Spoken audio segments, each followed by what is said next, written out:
Hola, ¿qué tal?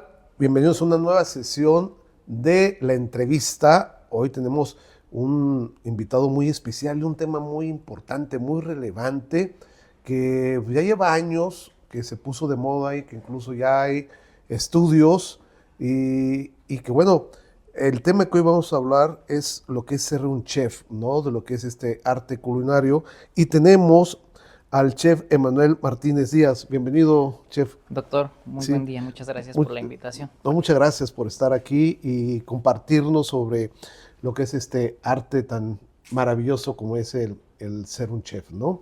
Les voy a leer un poco lo que es la trayectoria. Él es licenciado en gastronomía por la Universidad Autónoma de Querétaro, de la primera generación, maestro en dirección de proyectos por la Universidad Tecnológica de México Campus Marina y sommelier profesional por la Escuela Española de Sommeliers España y la Universidad Mondragón México.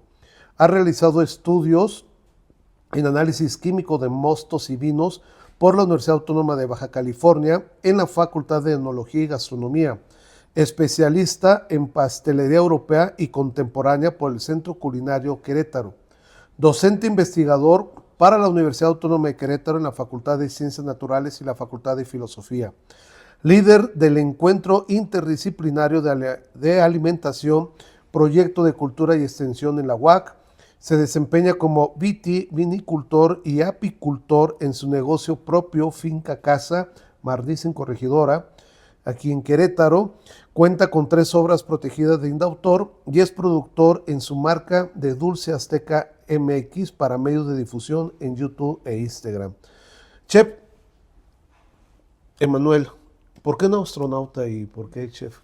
Fíjate que desde que era niño fui muy apegado a mi mamá, a mi abuela. Sobre todo, mi mamá y mi abuela son del municipio de Huimilpan. Una gran parte de su vida vivieron en Corregidora, en los límites con este municipio. Y mi familia siempre se dedicó al campo. Siempre estuve muy cercano a lo que era la producción de los alimentos, el ganado y pues claro está que también pues el sacrificio de los animales para el consumo. Claro. Cuando yo comencé a ver todo esto desde que tengo memoria, entendí el respeto que se tiene por el alimento, pero también lo importante que es lograr producir alimentos que nos den esa seguridad alimentaria, hablando de pues cubrir los nutrimentos, de cubrir el respeto a las plantas, a los animales que están destinados al consumo humano. Y algo muy importante es que mi abuela materna siempre nos enseñó mucho también lo que es el respeto a lo que viene siendo nuestra gastronomía mexicana, la cocina mexicana, y es algo también de lo que me gusta mucho. Desde niño siempre también me llamó mucho la cocina dulce, entonces me acuerdo mucho que me pegaba a ellas cuando hacían buñuelos de rodilla, cuando los estiraban, cuando se amasaba, los dulces cristalizados, que es algo que hoy en la tradición familiar seguimos haciendo, pero pues conforme iba yo creciendo todavía no estaba en auge las redes sociales como están hoy en día. Y recuerdo que a mí buscar recetas quizás un poco más técnicas me costaba mucho trabajo. Y desde niño siempre era mucho de estar experimentando. Me gustaba mucho la cocina dulce, pero había fallas. Y claro está que necesitaba quien me guiara para que pues estas cosas dieran mejor resultado. Y pues conforme fui creciendo, cada vez me llamaba muchísimo más el tema de los alimentos. Cuando ya llegó el momento de decidir qué estudiar en la vida profesional, estaba entre la química de los alimentos y la gastronomía.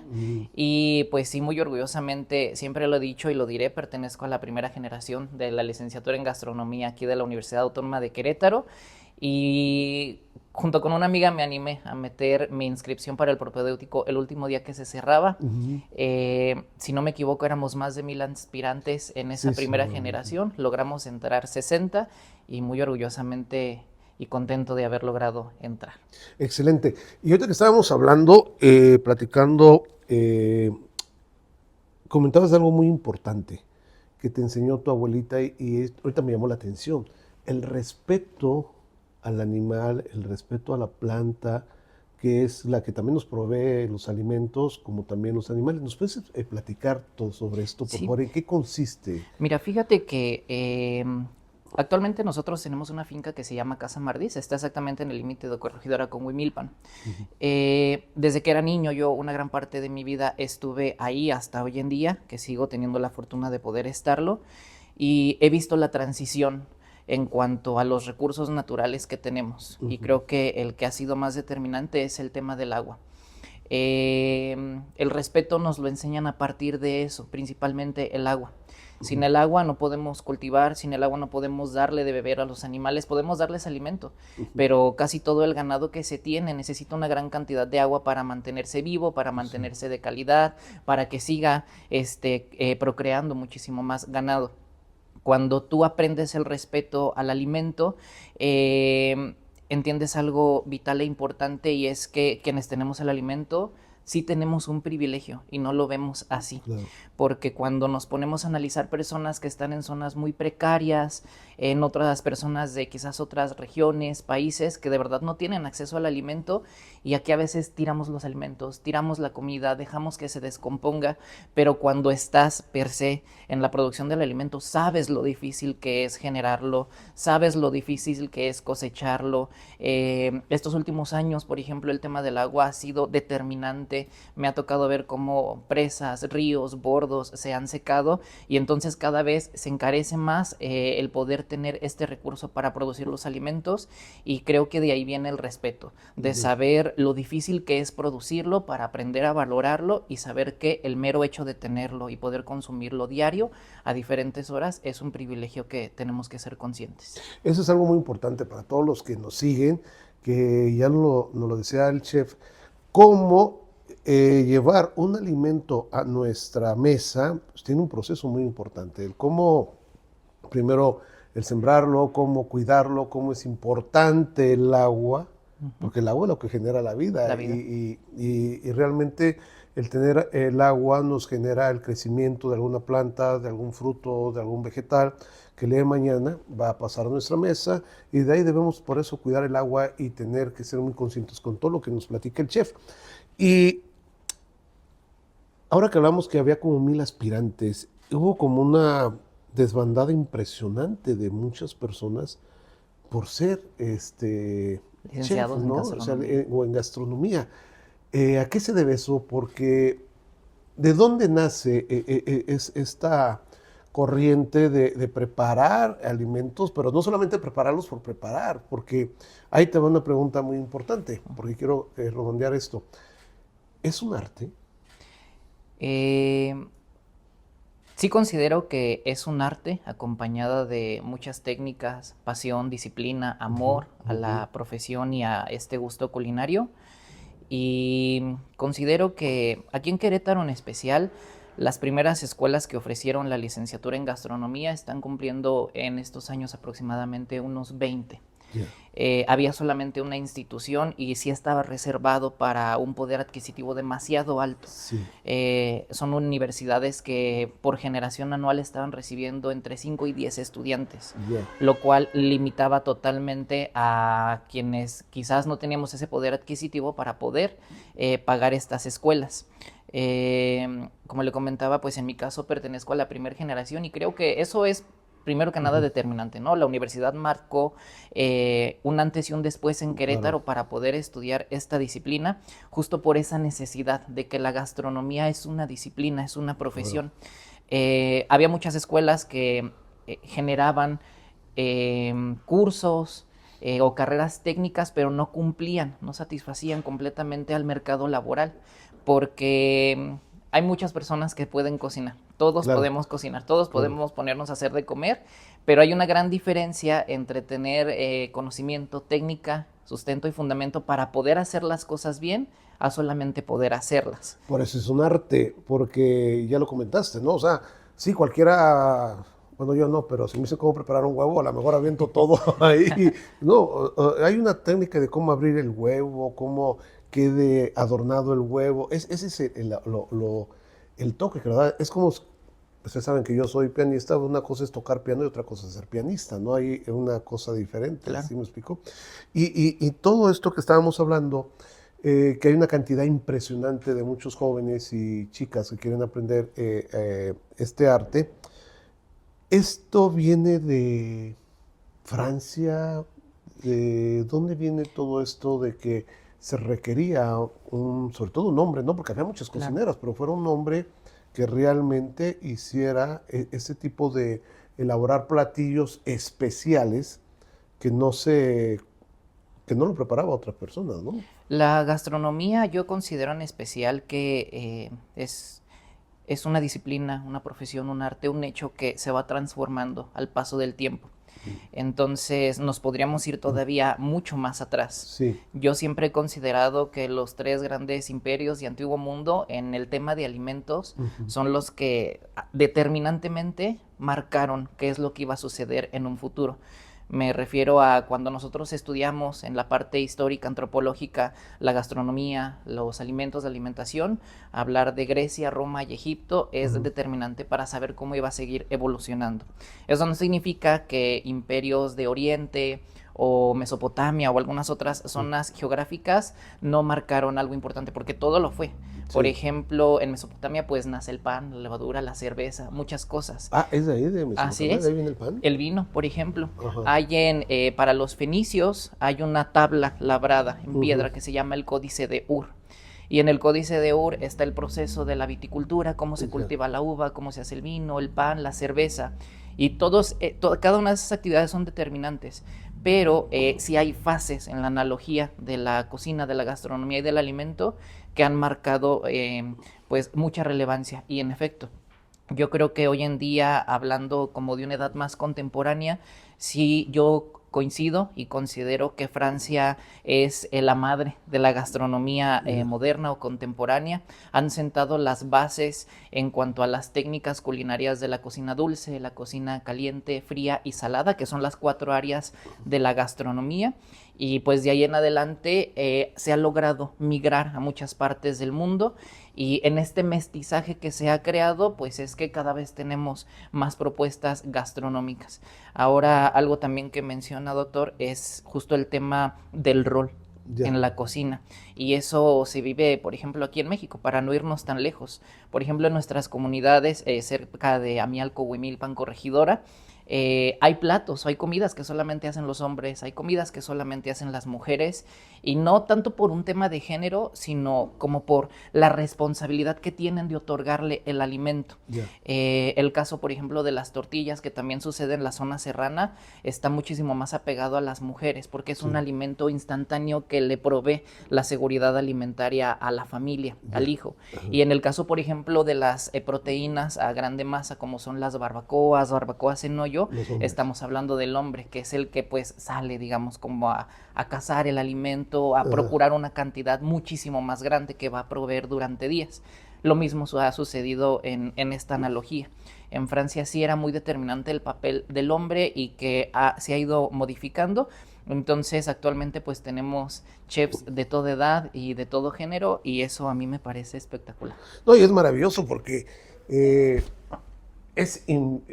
ya cualquier restaurante se requiere de un chef, ¿no? Y aparte, a ver si estoy bien, hay un chef principal y aparte hay otros chefs, ¿no? Sí. Que unos se dedican a crear lo dulce, otro lo que es los platos salados, otro tipo de cosas. ¿En qué consiste?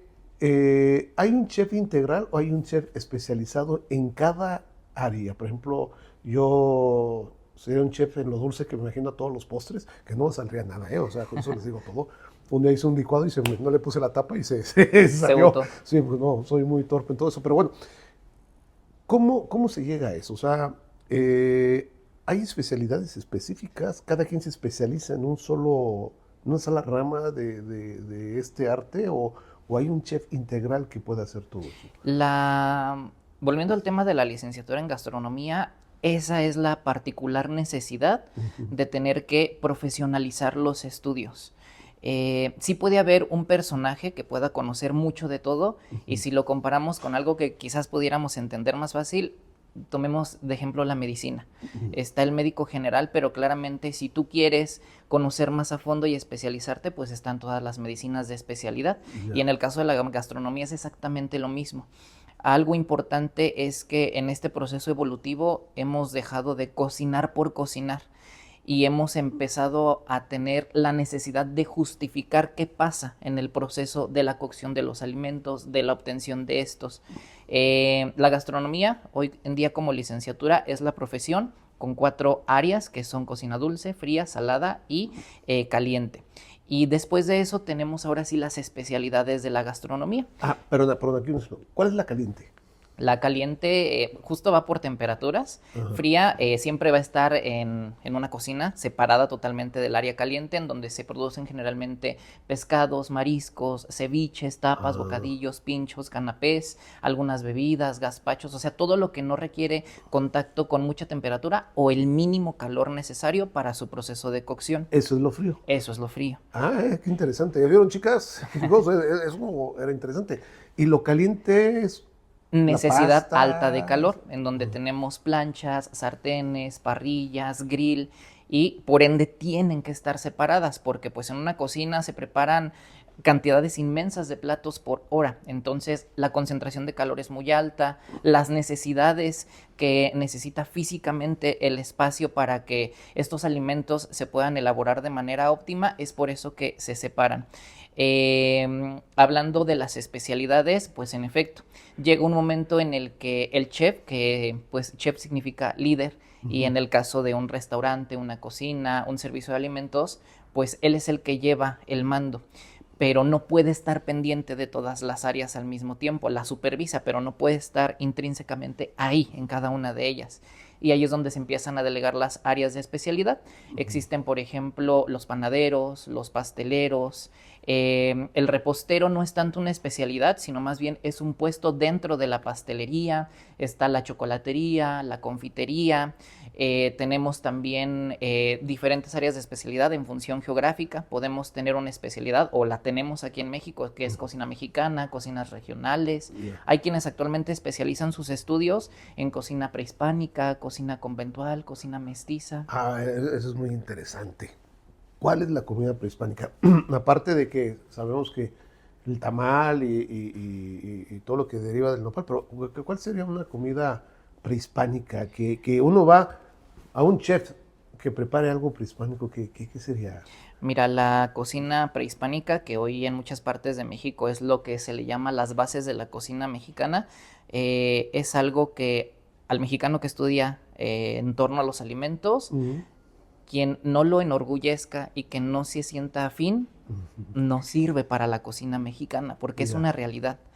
La cocina prehispánica es aquella cocina que se desarrolló antes de la conquista en México. Nosotros, o bueno, en Mesoamérica ya se tenían ciertas técnicas importantes como la nixtamalización, ya se utilizaban los comales de barro, de piedra. No sé si ha escuchado, por ejemplo, en el sur del país, de un platillo que desde ese entonces actualmente se mantiene vigente, como es el caldo de piedra, que es un caldo que se cocina con piedras calientes directo al plato hoy en día, que en algún momento se hacían lajas. Entonces, eso es algo importante porque... O sea, de piedra y piedra. Piedra, literal, piedras calientes de río o volcánicas, se calientan al rojo vivo, los platos se sirven en crudo, se avientan las piedras y eso es lo que lo cocina. La piedra al agua, eso genera... La cocción. ¿Sí? Lleva pescado, lleva camayas de río, camarón.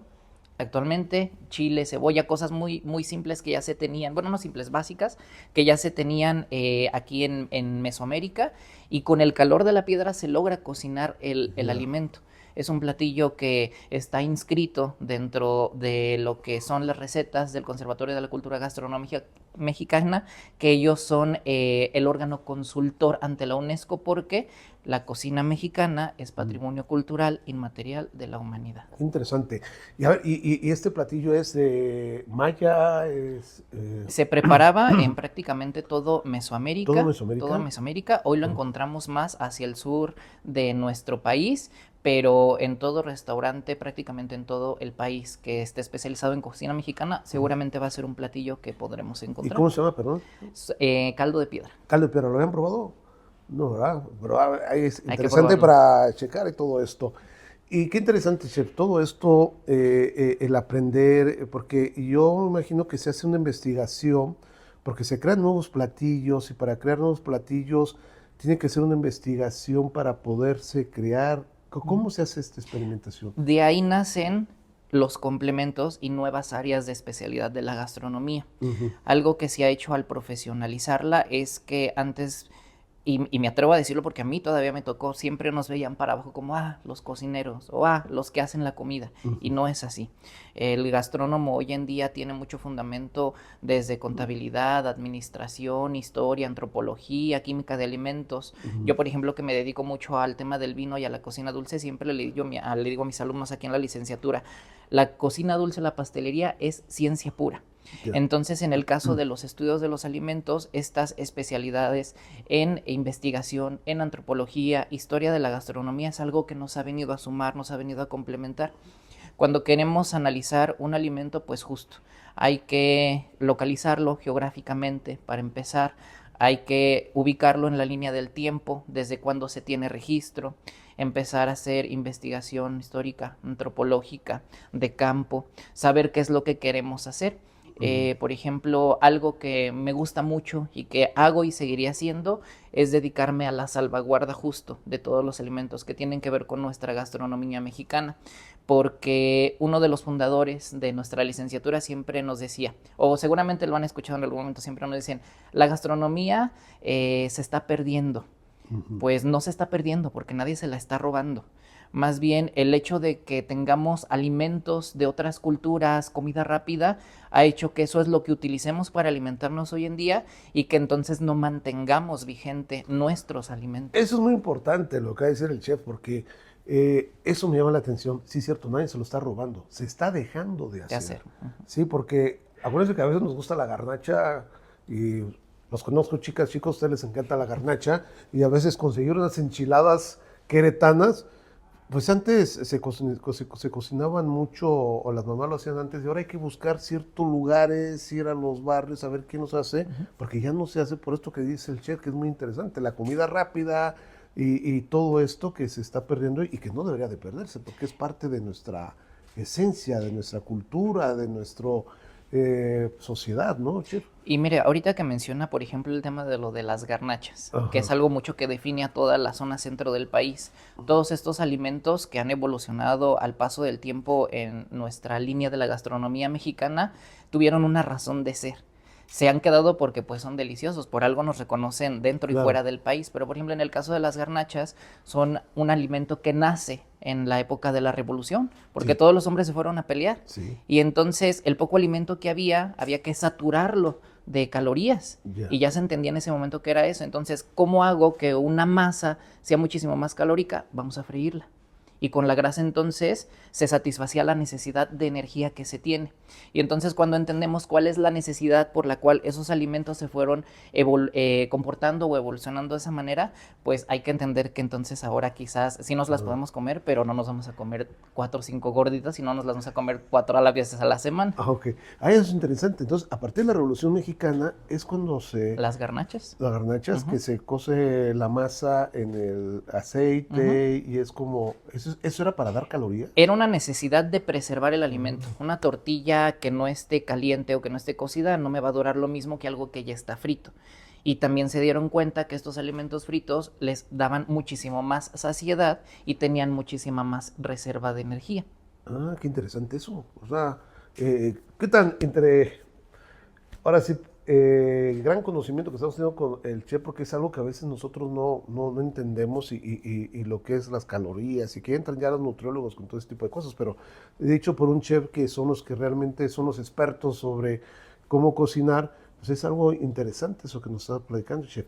Y a ver, ¿cómo se llega uno al primer día de clase cuando está uno en la cocina? ¿Qué es lo primero que les enseñan? Por ejemplo, preparar un huevo. ¿Tiene su arte como para abrirlo?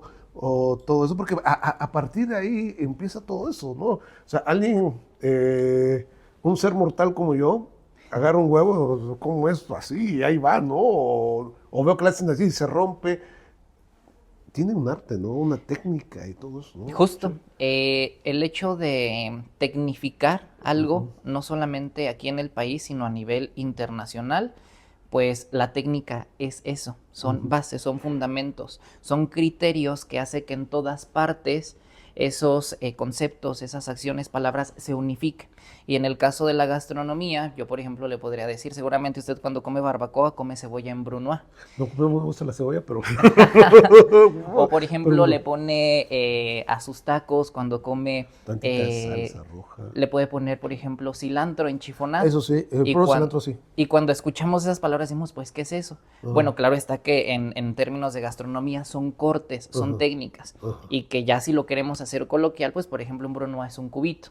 Un chiffonade son finas hierbas cortadas muy finamente. Entonces, es por eso que tecnificamos. En el caso de la gastronomía, lo primero que tenemos que aprender a estudiar hoy en día ya es la seguridad en la cocina, porque eso es algo importante. Otra de las razones por la cual hay que profesionalizar.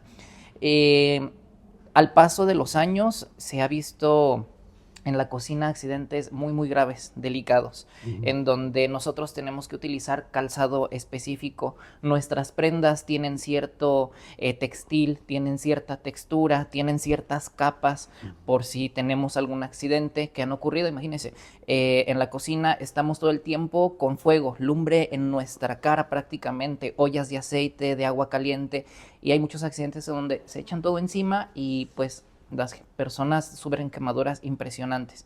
Lo primero que tenemos que aprender a estudiar es la seguridad en la cocina, la seguridad en la gastronomía.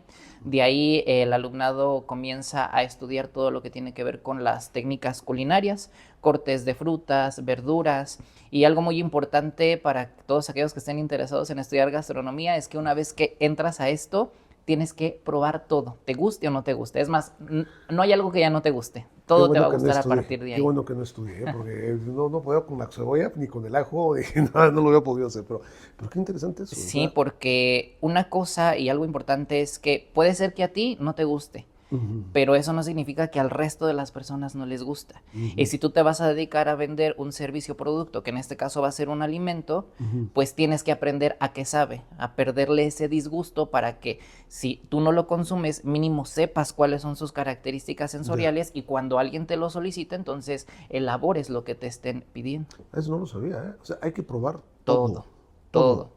Sí, por ejemplo, algo que a mí me costaba mucho era pues el tema de la moronga, las tripas, a mí no me encantaban, pero así el chef nos daba con la cuchara y no era si querías, era lo hacías. Probar para que ahí ustedes se dan cuenta sobre el sabor, sobre con qué está hecho, ustedes empiezan a identificar ahí los sabores, con qué se... Algo importante, una vez que aprendemos las bases que son las técnicas culinarias, empezamos con las cocinas de especialidad, que pueden ser cocinas internacionales, cocinas mexicanas, y seguimos con bases. Por ejemplo, aquí en la UAC tienen las bases de cocina mexicana, que es aprender pues procesos de nixtamalización, de asados, tatemados, etcétera, ¿no?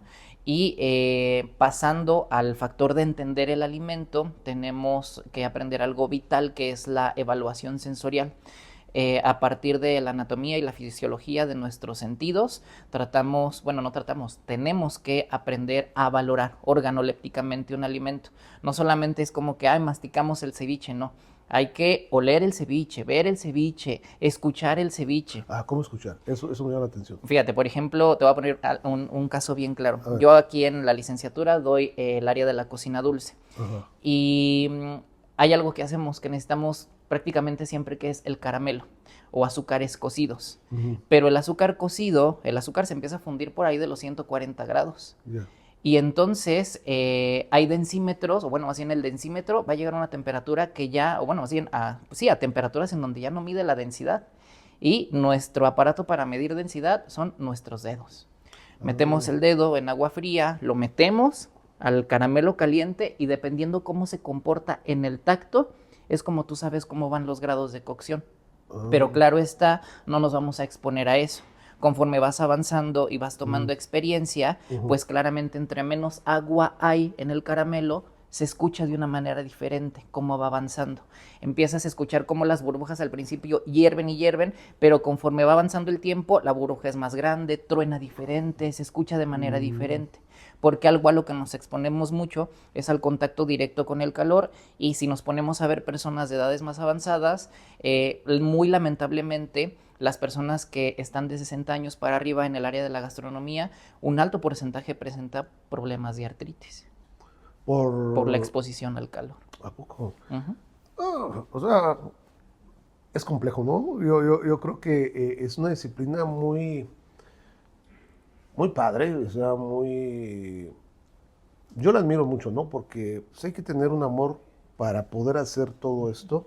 Y ahora que nos platicaba el chef, probar de todo, pues por eso yo nunca hubiera sido chef, yo ni por nada hubiera probado el ajo ni la cebolla, pero que él comenta, y sobre esto de cuidar las manos, de que por las temperaturas, por el exponerse, pues realmente es una profesión que tiene su alto riesgo, Así es. físicamente, pero aparte es maravilloso porque el conocer que esta planta me puede dar un sabor, el conocer yo los sabores, eso de escuchar que yo ni por enterado, ni nunca se me hubiera ocurrido, que más que cuando chifla ahí la olla, que decir ya están los De que ya frijoles, hirvió. ¿no? O cosas de esas, pero que ustedes lleguen a aprender Ujú. que realmente el escuchar la cuestión se le llama, o cómo esté Ujú. hirviendo, Cocción. de eso ya depende de que ya no tengo que meter el dedo, simplemente con la experiencia, el escuchar, ya voy a saber que eso ya está listo, ¿no? Ujú. Que eso es parte muy interesante. Y chef, lo dulce siempre ha sido, yo creo que el manjar de todo el mundo. Bueno, hay quienes no les gusta, ¿no? Pero yo por lo general sí, pero eh, ¿de dónde viene el postre dulce? ¿Dónde nace? Fíjate que es bien importante entender justo el tema del dulce Ujú, porque tenemos 5 sentidos en nuestra capacidad de percepción en el paladar. ujú. Dulce, salado, amargo, ácido y umami. ¿Y qué? Umami ¿Qué es eso? es un quinto sabor. Es un Ah, quinto sabor ¿lo que conocían? hay ciertas Ujú, moléculas que se pueden aislar y se alcanza a percibir, podemos percibir un quinto sabor. Pero de esos 5 sabores, ujú. ¿cuál es el único que nos da un placer? El dulce. El dulce. Sí, claro. Yo como un dulce y me siento contento, me siento alegre, es agradable al Ajá, paladar, pero a ajá. ver, comámonos una cucharadita de sal. No es desagradable. O comamos granos de café y mastiquémoslos así amargos. No, O me exprimo limón o una cuchara de vinagre. no. Pues no es agradable. Ujú, Razón por la cual el dulce es muy aceptado anatómicamente y fisiológicamente por nuestro cuerpo. ujú, Ahora, haciendo este análisis de la analogía del tiempo, el dulce siempre ha estado presente desde años atrás en la historia de la humanidad. Pero hay un punto histórico ujú. importante que tiene que ver con Grecia. Ah, Eh, el postre es la fruta o era la fruta del día para los atletas, reservado únicamente para ellos. ujú, ¿Y por qué? Cuando el atleta terminaba de hacer actividad física, pues, ¿qué es lo que te iba a dar energía de inmediato? El azúcar, ya. porque es un azúcar simple, rápido se va a absorber. Ujú. Entonces, la fruta era algo que Comía. podías Ujú, disponer de él muy fácilmente. Y otra vez, al paso de conforme va evolucionando, comenzaron a ponerle miel, por ejemplo, comenzaron a infusionar las peras con especias y a caramelizarlas, comenzaron a agregar otros ingredientes, ujú. accidentalmente seguramente vieron cómo se comportaba la harina con el huevo y el azúcar y así se va evolucionando. A mí me Ah, gusta un proceso de la historia que en el caso de quien nos gusta la cocina dulce, para mí es algo maravilloso. Y es justamente este periodo de cuando estaba en funciones María Antonieta de Versalles. ujú, Bueno, ella, pues, si no conocemos un poquito de su historia, pues fue una reina de Francia que ujú. llegó de Austria, etcétera. Pero no llegó precisamente porque quería, prácticamente, Sí, pues la la obligaron a obligaron a casarse. casarse, sí. Y un poco a modo de venganza, pues ella gastaba el dinero del pueblo de Francia. Y no sé qué tanto hoy en día la sigan queriendo o no queriendo en su país, pero Ujú, pues quienes estamos fuera de ese contexto geográfico, pues yo creo que sí podemos decir que le debemos mucho en la cocina dulce. Lo que hacía María Antonieta era que empezó a importar chefs de varias partes del mundo. Y entonces es un punto determinante porque ahí otra vez volvió a haber una cantidad de mestizaje justo así en la cocina dulce impresionante. y nacen nuevas técnicas, y cuando estos chefs regresan a sus zonas geográficas ya traían el conocimiento de las bases de Francia, de lo que aprendían del resto de personas que estaban con ellos, y otra vez así es como sigue evolucionando la cocina dulce. Y es como se crean diferentes postres. Exacto, se va haciendo más sofisticada, con mestizaje de ingredientes. Si alguien ya traía el conocimiento de cómo funcionaban ciertas especias, el huevo, la harina, ciertos azúcares, pues entonces cuando eso se disipa a otras partes del mundo, pues siguen naciendo más propuestas de cocina dulce a todo lo que tenemos hoy en día. Qué importante. Nuestras culturas tenían dulce, creaban dulce. Sí. Aquí en Mesoamérica, como tal, no teníamos la caña de azúcar porque esta fue importada. Sí. Sin embargo, sí había maneras de endulzar, y una de las formas con las cuales se endulzaba era, por ejemplo, con la miel de maguey. Ah, con la miel maguey. Con la miel de maguey. ¿Y hacían algún postre? Sí se tienen algunos postres. Yo creo que el más simple que podemos entender son ya tamales dulces que se hacían desde época prehispánica. Como tal, la abeja Lapis mellifera, que es esta abeja amarillita, pues no estaba aquí en América. Sin embargo, sí se tenían algunas variedades de avispa que producían una cantidad de miel, pero muy, muy pequeña. Una negra, ¿no? Una avispa Así negra. es, las avispas pequeñas, chiquitas. Entonces sí ya se tenían incentivos dulces, ya se tenían materias primas dulces, y sí ya se tenían alimentos dulces que tenían que ver, muchos de ellos, con el tema de la masa de maíz, y algunas otras como eran, por ejemplo, las bebidas. ¿Las qué? Las bebidas. No sé si ha escuchado, por ejemplo, de el chilate. Sí, el Oakley también. Sí, sí. Y justo ahí, tomando otra vez algo importante de nuestras culturas, es cómo el chile empezó a hacer presencia en todo tipo de alimentos, dulces, salados, sólidos, líquidos, y que es algo que seguimos manteniendo hoy en día. El chile. El chile. Ah, miren, es parte de lo interesante que estamos platicando con el chef, de todo lo que realmente desconocemos, lo que está detrás de un simple, no un simple, o sea, de un alimento. De un alimento, ¿no? Que es muy importante, y hay muchos rituales, me imagino, para hacer. Mi abuela en Tamaulipas, ella hacía tamales, pero no le gustaba que hubiera gente que tuviera mala vibra porque dice que se le rompían los tamales. O quedaban pintos. Sí, eso pasaba, es cierto eso. Yo lo vi que sí, se llaman pintos, pero ¿qué ocasiona eso, chef? Mira, fíjate que justo en estos días pasados recibimos aquí en la universidad, por medio de un convenio, a un chef chileno que se dedica justo al tema de sustentar lo que sucede en la cocina. Y justo nos daba este caso, y también platicaba de cuando la gente baila alrededor de los tamales para que se esponjen. Si nosotros lo vemos muy científicamente, pues no sé qué tanto va a impactar el hecho de que yo me ponga a bailar alrededor de una vaporera. Pero hay muchas cosas que sí son sorprendentes y que tenemos que seguir estudiando porque sí siguen pasando. La energía, ¿no? O sea, la energía también. O sea, ¿la comida es energía? Sí, por supuesto, y proyectamos esa energía. No va a ser el mismo resultado de cuando haces un alimento y estás enojado, y que tu capacidad, el alimento y el sazón del alimento tiene que ver con nuestra capacidad sensorial. Una persona que fuma mucho quizás pueda necesitar o mucha o muy poca sal. Una persona que todo el tiempo toma refresco, ahí muy seguramente sí va a necesitar mayor saturación de azúcar al paso de su vida. Cuando estamos enojados, no estamos concentrados en nuestras capacidades sensoriales, y entonces aventamos sal, pimienta, especias como se nos da la gana. Y entonces, si tú pruebas ese alimento que hiciste enojado al otro día, vas a decir, no me quedó quizás tan rico, o tal vez te quedó más rico. A ver, ahí va la pregunta, a lo mejor nos ha pasado. Si una persona está enojada, chef, y cocina, interviene. ¿es la energía? Interviene el factor emocional. Sí. ¿Y puede hacer daño a la persona que lo está probando? No tanto como que nos haga daño, pero sí, no como interviene nuestro factor sensorial, no te vas a concentrar. Y acordémonos, no es solamente el gusto, es el tacto, el oído, el olfato. Entonces, o seguramente pasará cuando estamos muy distraídos y dejamos un alimento en la lumbre, que pasa una tortilla, ya se quemó. Entonces interviene, nuestro factor emocional interviene, y físicamente lo podemos ver en el resultado del alimento. Ya escucharon, ¿no? Esto es muy importante realmente, de alguien profesional que se ha dedicado a toda una vida a un gran estudio para poder llevar a la mesa, y con todos estos conocimientos saben ellos que al servir algo pues tienen que estar bien consigo mismos para poder proyectar lo que van a servir. Una pregunta importante, chef. ¿Por qué era hombre en esas épocas, chef, y no una mujer, chef?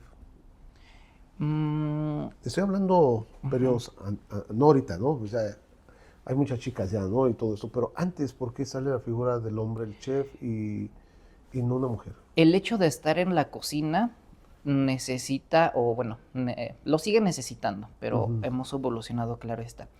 Pero siempre ha tenido la necesidad de una persona que dirige con un gran poder de mando y de liderazgo.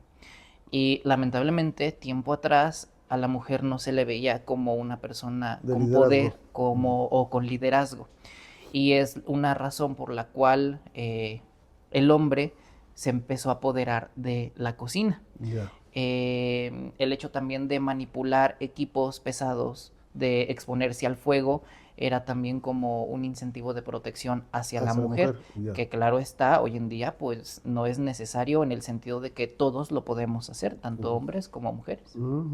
Y la siguiente pregunta, de los 20 millones, ¿cómo era? ¿El mole es mexicano? Sí, lo es y lo será. ¿Puebla o Oaxaca? Los dos. Todo ¿Sí? el sur, sí. ¿Pero nace en...? Es un alimento prehispánico, es un alimento prehispánico? mesoamericano. O sea, ¿no es cierto que después que llegaron las monjas y con las monjas lo evolucionó? ¿Sí? Evolución. ¿Cómo era el mole prehispánico y después...? Hay ingredientes que definen la cocina mexicana y que definen la cocina mesoamericana, que es frijol, maíz, chile y calabaza. Esos son los 4 alimentos que definen nuestra ¿Mole? cocina hoy en día. Frijol, chile. Frijol, maíz, chile y calabaza. Son los ingredientes que definen la cocina. No, la calabaza. Son los 4 ingredientes que definen la cocina mexicana. Uno de los moles, por ejemplo, que se hacía mucho en época prehispánica, es un mole verde con pepita de calabaza, con chile, con ajo. Entonces, pues eran pastas, sí, simplificadas en términos de cuánto ingrediente necesitaban, pero que en términos de sabor eran deliciosas. Ya. Porque algo también muy importante, y fíjate que esto es bien curioso, doy clases en la licenciatura en nutrición y siempre platico esto con mis alumnos. Hay estudios que comprueban que si nosotros, hablando de las personas que nos mantenemos vigentes hoy en día, regresáramos, con un poquito que regresáramos a la dieta prehispánica, muchos problemas de salud pública disminuirían. Qué punto importante acaba de decir el chef. Tengo un amigo, el doctor Irineo, que era el secretario académico. Él también es, dentro de su investigación que tiene él me decía, doctor, nuestra herencia cultural es comer tortillas, sus frijolitos, sus nopales, porque eso es nuestra genética.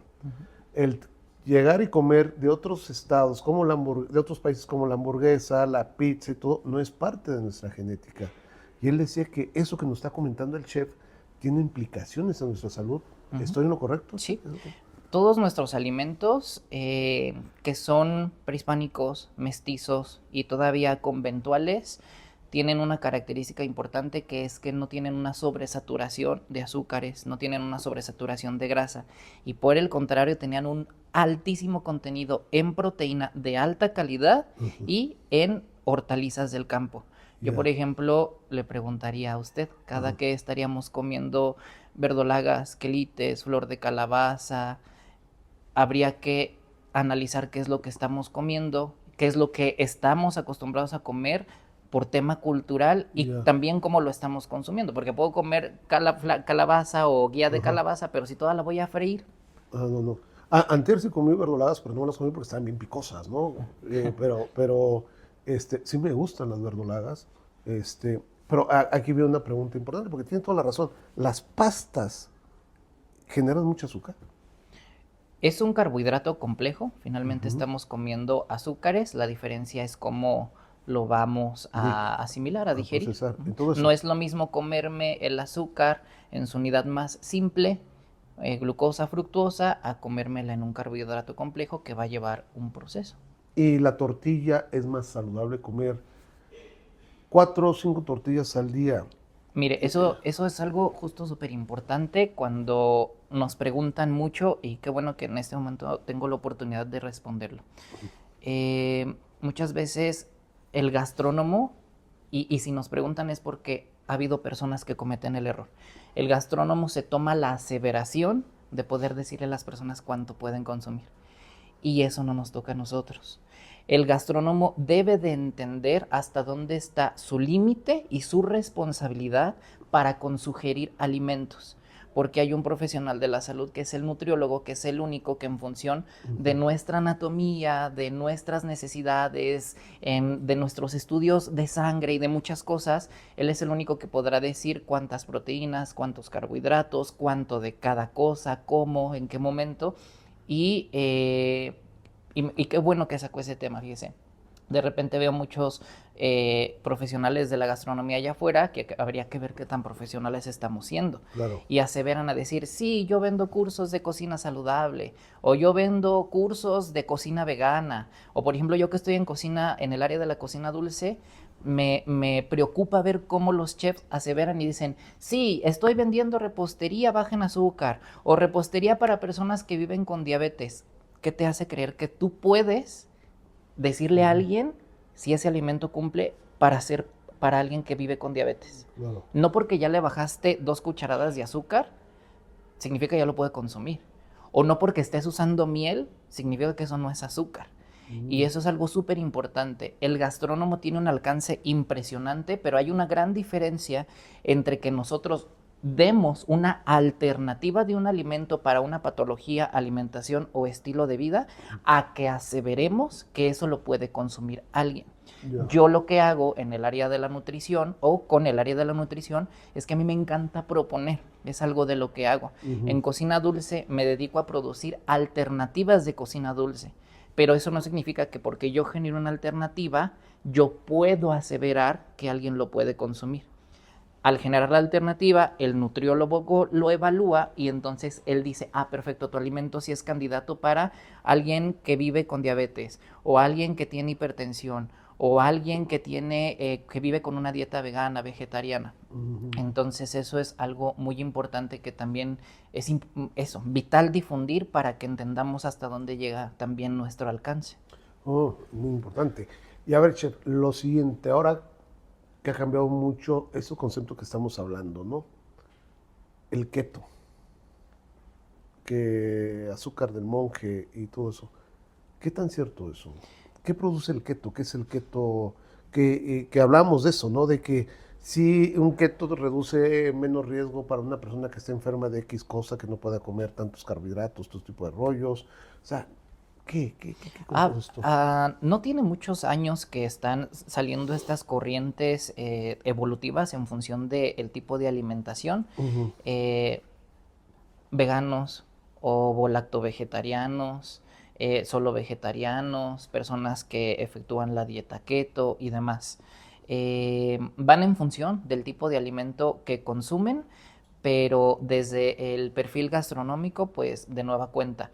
Nosotros solamente elaboramos las propuestas y finalmente el comensal decide si la consume o no la consume.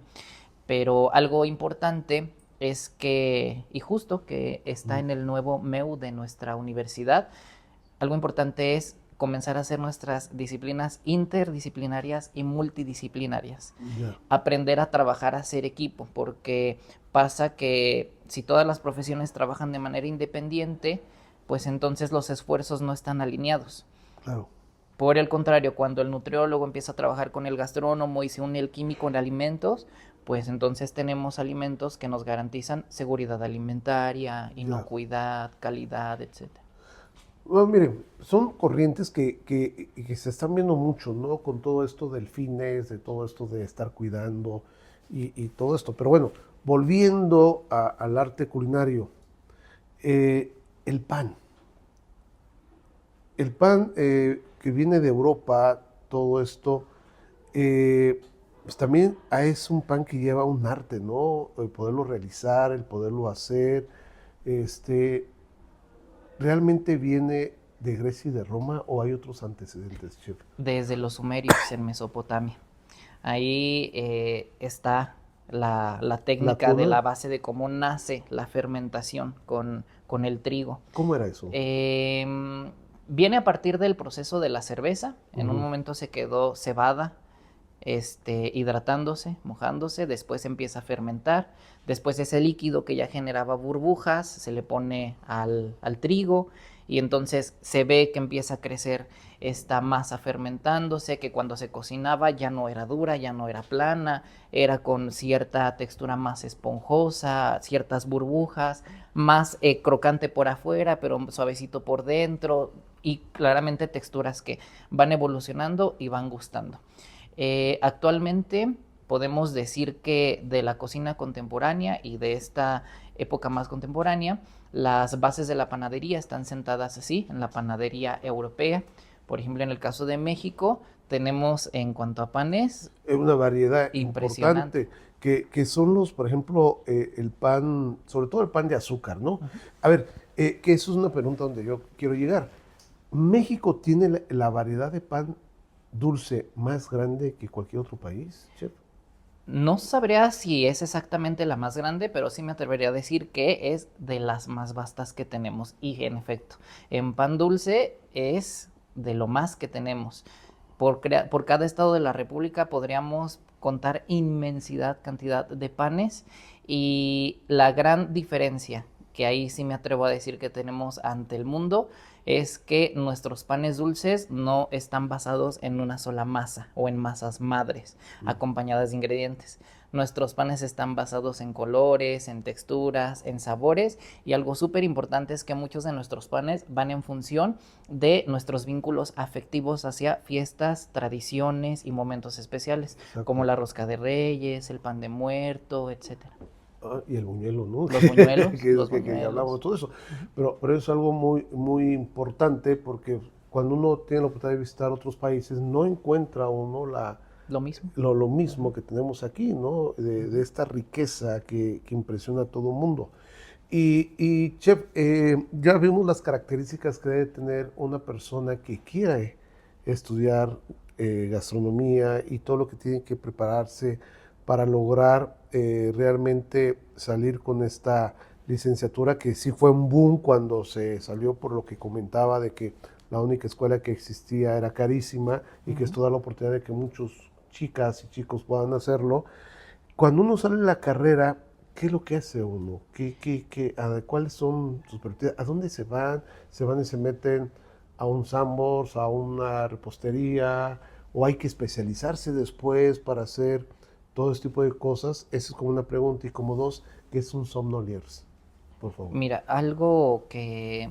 Y qué bueno que haces esa pregunta, doctor, Sí. porque hay algo que determina que el gastrónomo que egresa pueda tener éxito en la profesión. Ujú. Porque como muy seguramente pasa en otras carreras, hay quienes al salir quizás no la tienen tan fácil, y de la determinación que desarrollaste y de tu capacidad de adaptación que tienes para ir al campo laboral va a ser mucho el éxito que tengas allá afuera. Ya. Nuestra disciplina se caracteriza porque, a comparación sí de muchas otras, aquí la disciplina es vital, que es algo que de repente nos cuesta todavía con los alumnos, y conforme avanza el tiempo nos cuesta más. Ya. El alumno durante la parte formativa ya no resiste tanto, y el problema es que cuando llega al campo laboral, pues en el campo laboral le funcionas o no le funcionas. Esa es la primera. Entonces, el egresado, una vez que termina de formarse en sus estudios, lo más importante es decidirte por un área en la cual te vas a desempeñar. Tenemos justo el área de bebidas, cocina dulce, cocina fría, caliente, salada, mexicana, etc. Si tú no estás definido, sí es importante entonces poder acercarte a restaurantes, a escuelas, a todo lo que tengas oportunidad, para que dentro ya de esas diferentes áreas veas qué es lo que te llama la atención. ¿Y a dónde vas? Entonces, es importante sí que un gran porcentaje de nuestros alumnos, desde que están estudiando, trabajan, Ya. lo cual les está dando un paso más para el que no trabaja y va a comenzar a trabajar hasta que sale. Ya. Una vez que egresas, pues definitivamente sí es importante Ujú. definir a qué área te quieres dirigir, y si sobre esa área te vas a especializar, pues definitivamente va a tener esa persona características que lo hagan más competitivo, Ya. más resiliente, con más capacidad de innovación. Muchos de los alumnos, pues también depende del poder adquisitivo, pueden directamente emprender. Muchos otros deciden irse a estudiar a otras partes del país, a otras partes del mundo, pero pues ganar experiencia es como lo vital e importante, sin importar qué es lo que quieras hacer, sí unos buenos años. Oh, y siempre es importante, jóvenes. Yo creo que cuando uno entra a la carrera, ¿a qué me quiero especializar? Yo creo que ya debemos de traerlo acá, ¿no? Para irnos encauzando. ¿Y qué es un sommelier? Fíjate que, y justo, yo desde que estaba en segundo semestre, Ajá. recibimos a una maestra que llegó a dar el área del vino, la viticultura, la enología. Y el día que la presentaron nos dio una plática de la cerveza, de cómo nace la cerveza en Mesopotamia y de los tipos de cerveza que podíamos encontrar. Y me llamó mucho la atención. Y porque sí me gustan mucho las bebidas, y Sí. no porque me encante pasármela bebiendo, sino porque en la licenciatura aprendí la apreciación de Sí. las bebidas. Ujú. Entonces, desde segundo semestre le encontré un amor gigante a todo lo Ujú. que tiene que ver con el vino. Mi familia no es de vino, tomábamos Ujú. vino cuando era Navidad y Año Nuevo y Sí. eso, nada más casi que para brindar. Entonces, al tener esta relación primero que nada con la viticultura y la enología, justamente saber cómo han sido materias primas y alimentos que han marcado cambios en la historia de la humanidad, pues le encontré un amor impresionante. El sommelier es un profesional que puede no estar formado con bases en gastronomía, pero que si lo está, lo hace súper competitivo. Ya. Usted podría estudiar una sommeliería y le van a enseñar aspectos técnicos generales de todas las bebidas: fermentados, destilados, café puro, cerveza, etcétera. Pero si quien estudia la sommeliería ya trae estudios previos de la licenciatura en gastronomía, Se ha vuelto un experto impresionante. exactamente. Y además de eso, el sommelier profesional, que es la base, se hace máster sommelier en un área de especialidad. Se Ya. hace solo tenemos personas que son expertos catadores en agua. Prueban el agua y te pueden decir, este es de San Juan del Río, este es de San Juan de ¿En los serio? Lagos. ¿Hay, Sí. hay expertos en eso? ¿Lo sabían? Sí. Nosotros, qué Que va en interesante. función de la saturación de minerales que tiene el agua. ¿A poco? Hay expertos sommelier solamente en el vino, solamente en destilados, solo en café, solo en cerveza, solo en tabaco. Entonces, el sommelier es este personaje dedicado al entendimiento de las bebidas, de la materia prima, sí del servicio también, un gran porcentaje en el tema del vino. Y un buen sommelier se debe de formar como mínimo en 12 meses intensivos de todos los conocimientos generales de cada uno de estos productos. Y debe tener un buen tacto del, Sí. del gusto. Sí, desde ¿no? que estás, quienes utilizan la sommeliería como un estudio posterior a la gastronomía, se ven las habilidades desde que los tenemos en clase. Desde que estás en las clases de evaluación sensorial, detectas cuál es el alumno que tiene una capacidad muy, muy alta, o que tiene una hipersensibilidad en olfato, en gusto, etc.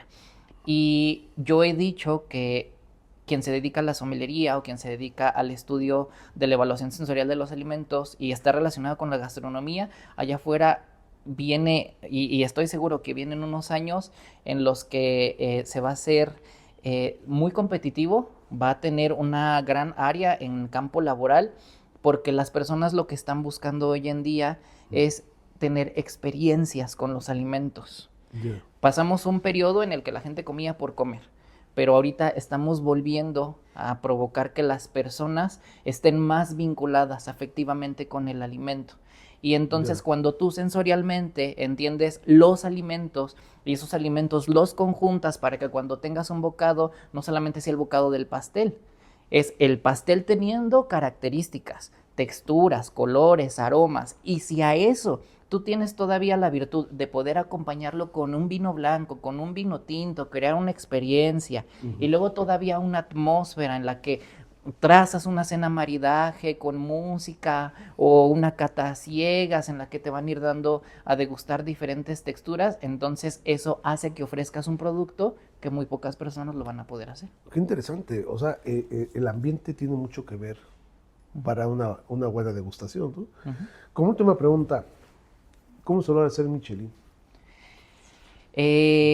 Para tener una estrella Michelin hay que... ¿Tiene Michelin en español o Michelin? Michelin, Michelin, ¿verdad? ujú, Sí. sí. Ajá. Hay que destacar, pero no solamente ya en el tema de la alta cocina. Están las estrellas Michelin que principalmente ubicadas en Europa, sí se dedican, digamos, a la cocina profesional, a la alta cocina, cocina internacional. Esta organización que detecta cuando hay un restaurante que está teniendo mucho auge, que está llamando la atención, que está innovando o que tiene un personaje con una gran trayectoria, eh, los comienzan a detectar, los empiezan a filtrar. En infraganti, por así decirlo, Ya. van estas personas porque lo que quieren ellos revisar es si el servicio, si la atención, si el alimento, si el lugar, si el plaqué, si las sillas, si la mesa, todo cumple con esos altos estándares de calidad. Entonces, pues sí, van a ciegas, evalúan y si los restaurantes logran este estándar, pues es uno de los reconocimientos más altos que existen en la gastronomía.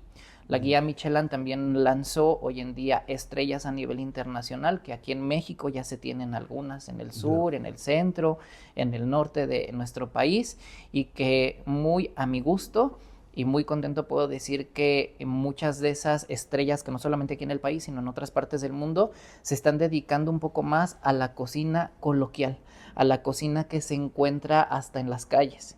Podemos tener, bueno, no podemos, tenemos en México estrellas Michelin que están destinadas a tacos. Entonces, y no solo las estrellas, también hay otras guías. Por ejemplo, en Ensenada, allá viví un tiempo cuando hice mis estudios en tema de vino. Hay una señora que le llaman la guerrerense que vendía sus mariscos y sus ceviches en la esquina, Ujú. y de verdad apenas la señora estaba abriendo el puesto cuando ya tenía la cola Hola, enorme. impresionante. Empezaba a servir y ya no tenía nada para vender. Empezaron a llegar las guías, le empezaron a dar sus reconocimientos y la señora se ha conservado en su establecimiento como lo tenía de hace años a como lo tienen hoy en día. Oh, Entonces, pues sí, estos reconocimientos son buenos, enaltecen el trabajo de la gastronomía y me da mucho gusto saber que en México se están ganando. claro, y sobre todo que México tiene una gastronomía impresionante en cada estado y aunque hemos tenido la oportunidad de conocer muchos países, seguiré diciendo como México en cuestión de la gastronomía No hay dos. no hay dos. Chef, muchas gracias. Muchas gracias, doctor. Sí, muchas gracias por habernos estado acompañando.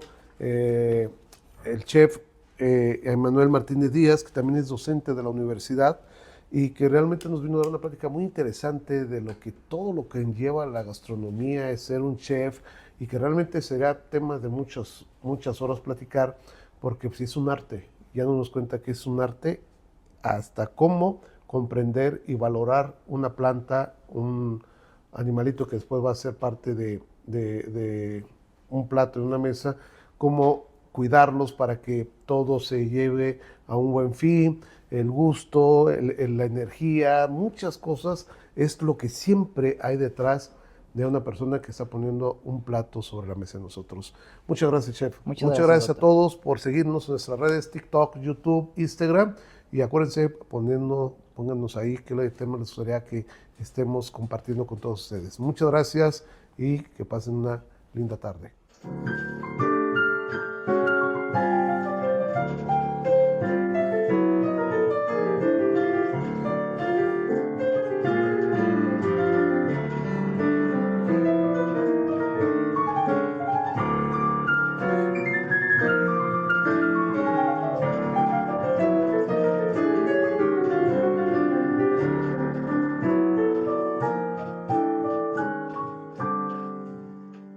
Esta es una producción del Centro de Estudios Críticos en Cultura Contemporánea de la Secretaría de Extensión y Cultura Universitaria para la Universidad Autónoma de Querétaro.